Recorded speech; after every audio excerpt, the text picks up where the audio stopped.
धुळे जिल्ह्यात 43°C तापमानामुळे उष्णतेचा फटका आता कुक्कुटपालन व्यवसायाला बसू लागलाय। तीव्र उष्णतेमुळे पोल्ट्री फार्ममधील कोंबड्यांच्या मृत्यूचे प्रमाण देखील वाढले। पोल्ट्री व्यावसायिकाचं मोठं आर्थिक नुकसान होते। धुळे, शिरपूर, शिंदखेडा आणि साक्री तालुक्यात मोठ्या प्रमाणावर पोल्ट्री फार्म आहेत। एप्रिल महिन्यापासून तापमानात झालेल्या वाढीमुळे कोंबड्यांना उष्माघाताचा धोका निर्माण झालाय। पाहुयात या संदर्भातील एक स्पेशल रिपोर्ट।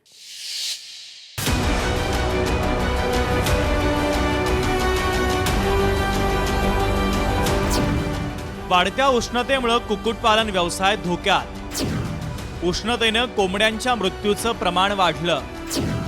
पोल्ट्री व्यावसायिकांचं आर्थिक नुकसान।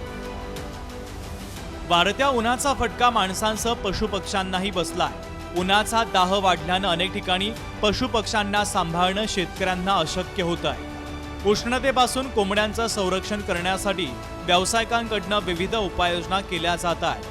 पोल्ट्री शेडवर उसाचं पाचट टाकून त्यावर पाणी मारणं, स्प्रिंकलर, फॉगर आणि फॅनचा वापर करून शेडमध्ये गारवा निर्माण करण्याचा प्रयत्न केला जातोय। काही ठिकाणी पत्र्याच्या शेडवर सतत पाणी मारलं जात आहे। मात्र एवढ्या उपाययोजना करूनही कोंबड्यांच्या मृत्यूचं प्रमाण कमी होत नसल्याचं व्यावसायिकांनी सांगितलं। उष्णतेमुळे कोंबड्यांचं वजनही घटत असल्यानं उत्पादनावर परिणाम होतोय। त्यामुळे पोल्ट्री व्यवसाय हा संकटात सापडला असून व्यावसायिकांमध्ये चिंतेचं वातावरण आहे। कुक्कुटपालन व्यावसायिकांनी शासनाकडे आर्थिक नुकसानीची मागणी केली आहे। धूप की वजह से मेरे रोज 60-70 नग मर रहे हैं। मैंने यहाँ पर पंखे भी लगाए है और ये सब सुविधा करेल है, लेकिन ये साल बहुत धूप होने की वजह से हमारा बहुत नुकसान हो रहा है। बढ़ते हुए तापमान की वजह से रोज मेरी 20 से 25 मुर्गियां मर रही है।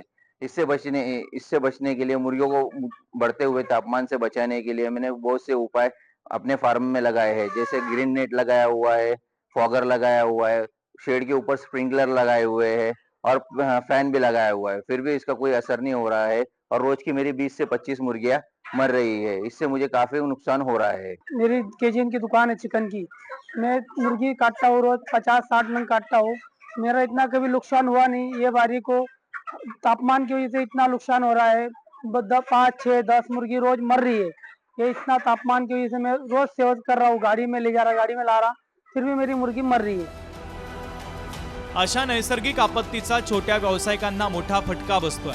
व्यावसायिकांचा खर्च वाढत असल्यानं त्यांना तोटा सहन करावा लागतोय। यात त्यांचे आर्थिक नुकसान होते आहे। वाढत्या उष्णतेचा सर्वात मोठा फटका छोट्या व्यावसायिकांना बसतोय। सरकारनं अशा छोट्या व्यावसायिकांसाठी काही सवलत द्यावी अशी मागणी आता जोर धरू लागली आहे।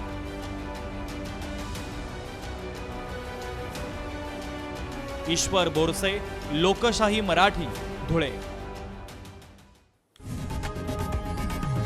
लोकशाही मराठी ऐका, पहा, जागरूक रहा।